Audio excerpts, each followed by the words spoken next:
Assalamualaikum warahmatullahi wabarakatuh bagi semuanya. Anak-anak, hari ini kita akan melanjutkan materi mengenai harmoni ya, untuk bagian yang kedua. Untuk yang akan kita bahas hari ini ya, mengenai ini ada dua subpokok bahasan. Yang pertama mengenai permasalahan akibat yang muncul dalam keberagaman masyarakat Indonesia dan bagaimana nanti upaya penyelesaian masalah yang ada di dalam keberagaman masyarakat Indonesia. Ini ya, kita lihat dulu. Karena kemarin yang dibahas itu ada tiga keberagaman, ada keberagaman sosial budaya, ada keberagaman ekonomi masyarakat, dan juga keberagaman gender. Yang akan kita bahas di sini juga sama, mengenai permasalahan-permasalahan yang muncul di dalam keberagaman sosial budaya. Keberagaman sosial budaya di sini bisa dilihat. Yang pertama, ini ada kenakalan remaja. Ya, kenakalan remaja yang sering terjadi di sekolah bisa ya, atau di dalam lingkungan sehari-hari di luar rumah masyarakat ya. Untuk yang kedua di sini pastinya masalah yang paling istilahnya diperangi. Ini masalah narkoba ya, yang takutnya nanti mempengaruhi generasi bangsa Indonesia. Untuk yang ketiga di sini masalah kemacetan ya, kemudian ada kesehatan, yang berikutnya juga ada pertikaian yang terjadi, yang ditakutkan di sini tawuran yang terjadi antara siswa ya, antara satu sekolah satu dengan sekolah yang lainnya. Yang berikutnya di sini mengenai dampak globalisasi. Dampak globalisasi tentunya ditunjukkan oleh batas-batas negara yang seakan-akan ini luruh karena kemajuan ekonomi ataupun teknologi ya. Ini lanjut sekarang. Di sini apa saja faktor penyebab dari masyarakat atau masalah sosial? Di sini yang pertama ada dua, ada faktor psikologis kejiwaan, yang kedua di sini ada faktor biologis. Untuk yang kita lihat dulu di sini ada faktor psikologis. Kalau di dalam faktor psikologis, pasti masyarakat perkotaan itu biasanya mempunyai beban yang sangat berat. Ya, karena banyaknya beban pekerjaan yang ada di dalam kehidupan masyarakat. Untuk yang kedua, di sini ada faktor biologis. Pastinya kalau ada faktor biologis berkaitan dengan penyakit yang menular yang menyebabkan aktivitas sosial masyarakat ya, yang menjadi terganggu. Apalagi sekarang adanya COVID-19 ya, di sini mengganggu semua aktivitas untuk sekolah, untuk di lingkungan pekerjaan yang lainnya, di sini sangat mengganggu. Jadi dibutuhkan di sini seluruh masyarakat Indonesia mematuhi protokol yang memang sudah diselenggarakan oleh pemerintah.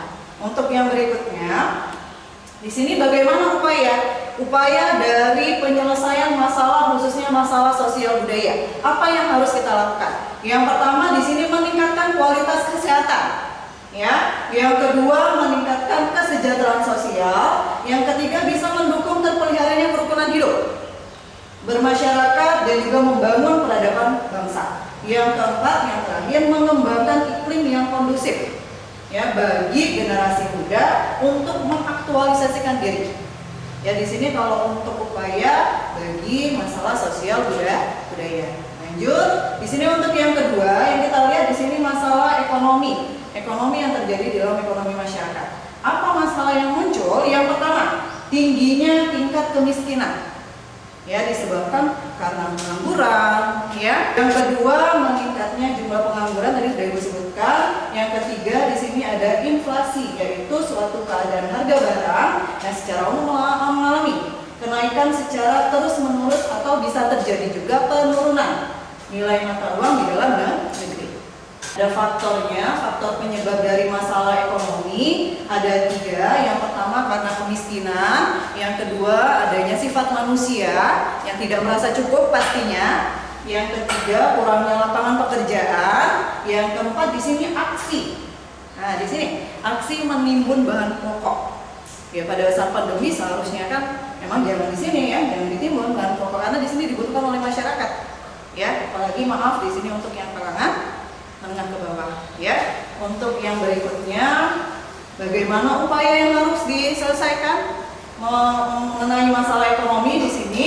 Yang pertama mengembangkan persaingan yang sehat dan juga adil. Yang kedua meningkatkan kehidupan yang layak bagi masyarakat. Atau yang ketiga, mengembangkan di sini kebijakan industri, perdagangan dan juga investasi. Bisa juga yang terakhir memberdayakan pengusaha kecil, menengah dan juga koperasi.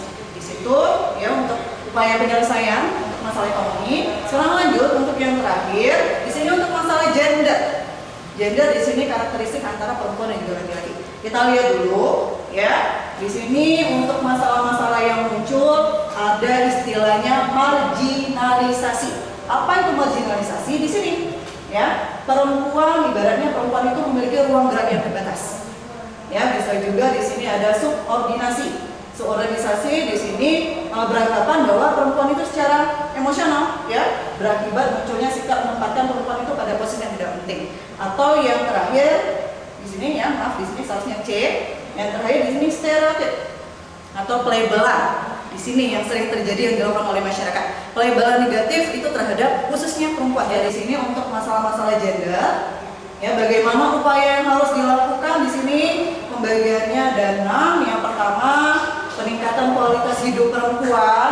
Yang kedua, peningkatan upaya perlindungan juga terhadap perempuan. Bisa juga yang ketiga, pengembangan dan juga penyempurnaan perangkat hukum. Tentunya di sini dan juga kebijakan yang telah dibuat oleh pemerintah. Yang keempat, mengupayakan keterlibatan kaum perempuan ya di dalam setiap proses dan juga pengambilan keputusan. Jadi yang memang harus dihargai dan juga dihormati di dalam setiap keputusan yang telah dibuat secara bersama. Yang kelima, pelaksanaan pelatihan analisis gender. Yang terakhir, berupaya memberdayakan diri dengan cara meningkatkan rasa percaya diri. Kembali lagi ke perempuan ya, yang bisa nanti mengaktualisasikan dirinya di dalam kehidupan bermasyarakat ya. Nah, demikianlah untuk materi di pertemuan ke-6 hari ini. Ibu cukupkan. Kalaupun misalnya nanti ada pertanyaan, nanti bisa ditanyakan melalui Google Classroom dan juga grup WA. Ibu cukupkan. Wassalamualaikum warahmatullahi wabarakatuh.